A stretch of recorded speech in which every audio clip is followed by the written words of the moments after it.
Bukti ucapan Jose Mourinho terjadi di persepakbolaan tanah air. Liga Eropa pamerkan skill Misil Gars.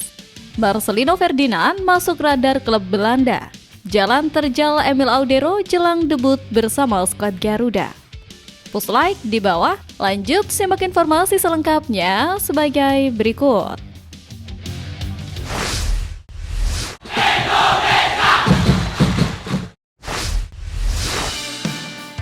Jalan terjal Emil Audero jelang debut bersama skuad Garuda.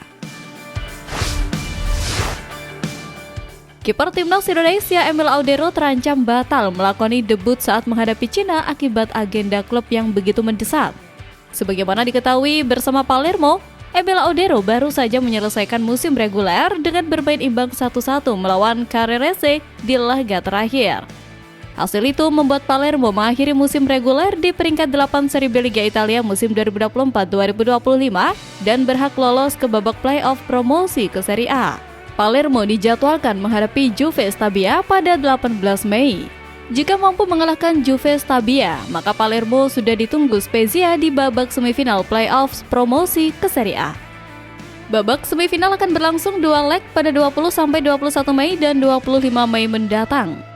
Dan jika Palermo mampu mengalahkan Spezia dan lolos ke final playoff promosi ke Serie A, maka Palermo akan menjalani 2 leg final. 2 leg final playoff promosi ke Serie A dijadwalkan digelar pada 29 Mei dan 1 Juni waktu setempat. Itu artinya, jika Palermo lolos ke final, maka Emil Audero masih akan bermain hingga 2 Juni dini hari. Dengan demikian, kiper 28 tahun itu kemungkinan besar akan tiba di Indonesia paling cepat 3 Juni. Itu pun dengan catatan Emil Audero harus absen dalam perayaan promosi Palermo. Dengan waktu istirahat 1 hari jelang Indonesia versus Cina, terlalu riskan bagi pelatih Patrick Kluivert untuk langsung memainkan Emil Audero pada 5 Juni di GBK.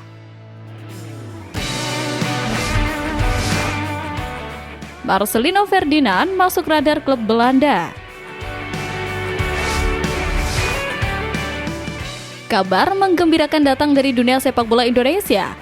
Bintang muda berbakat Marcelino Ferdinand kembali menjadi sorotan setelah namanya dikaitkan dengan klub papan tengah Eredivisie, kompetisi kasta tertinggi Liga Belanda.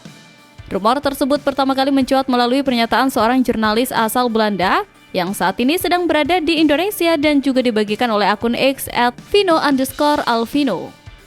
Meskipun belum ada informasi resmi mengenai klub mana yang tertarik merekrut Marcelino, rumor ini sontak memancing antusiasme penggemar sepak bola nasional. Banyak yang berharap gelandang kreatif milik timnas Indonesia ini bisa segera mencicipi atmosfer kompetisi Eropa demi mengembangkan karirnya lebih jauh.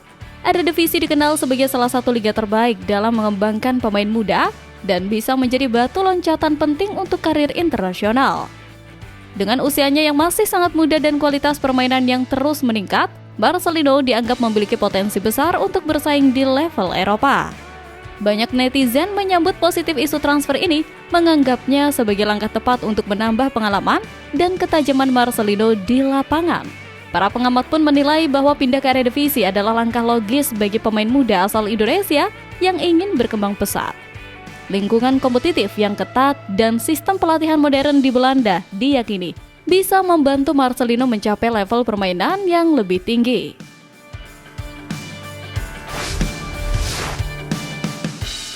Liga Eropa pamerkan skill Misil Gars. Bek andalan timnas Indonesia, Misil Gars tiba-tiba mendapatkan sorotan lebih di hari ulang tahunnya.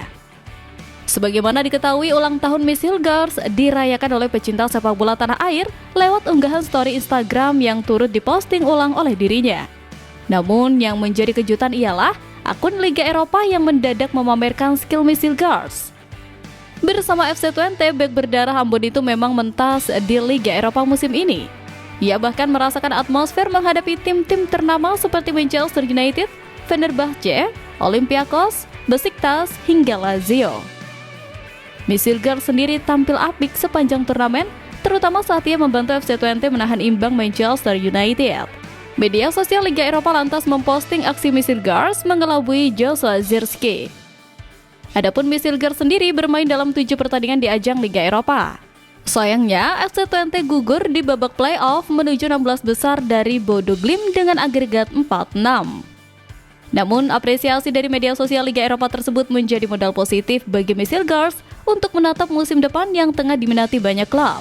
Kendati begitu, bek 24 tahun tersebut harus terlebih dahulu fokus bersama skuad Garuda untuk menghadapi Cina dan Jepang pada Juni mendatang.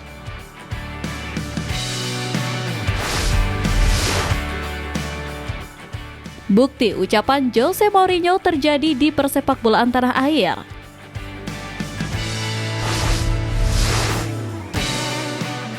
Sanksi berat yang diterima Juran Fernandes hingga kini masih berbuntut panjang.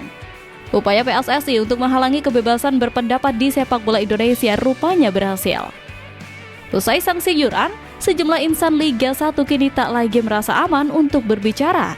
Dimulai dari playmaker Persik Kediri J. Valente yang timnya baru saja menjadi korban penyerangan supporter Arema FC. Usai momen pelemparan itu, J. Valente mengunggah kekesalan melalui Instagram Story. Unggahan itu tak sepenuhnya menggambarkan kemarahan Valente lantaran ia harus berhati-hati mengingat apa yang terjadi pada Juran. Kita tidak pernah belajar, tapi lebih baik saya tidak mengatakan apa yang ada di pikiran, tulis Valente. Perasaan yang sama juga meliputi pelatih Persib Bandung, Bojan Hodak. Pelatih asal Kroasia itu harus kehilangan Sir Alves pada 3 pertandingan terakhir Liga 1 2024-2025 akibat kartu merah.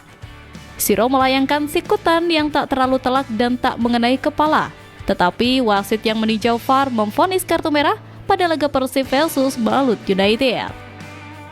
Komisi Disiplin PSSI kemudian menambah hukuman menjadi 2 pertandingan dengan total 3 pertandingan. Total hukuman itu membuat Siro harus absen dari 3 laga terakhir Persib, padahal ia akan berpisah dari klub tersebut. Namun, Hodak memilih tak berkomentar ketimbang mendapatkan sanksi seperti Juran. Anda lihat Juran memberi komentar, hasilnya apa? Jadi saya tidak bisa komentar, kecuali kamu ingin saya terkena masalah, ucap pelatih asal Kroasia. Sontak, PSSI yang terbilang anti kritik kini nampaknya menjadi nyata. Bahkan ucapan legendaris dari Jose Mourinho menemukan tempatnya di Indonesia. Sebab pelatih top dunia itu pernah berkata, "If I speak, I am in big trouble. In big trouble. And I don't want to be in big trouble."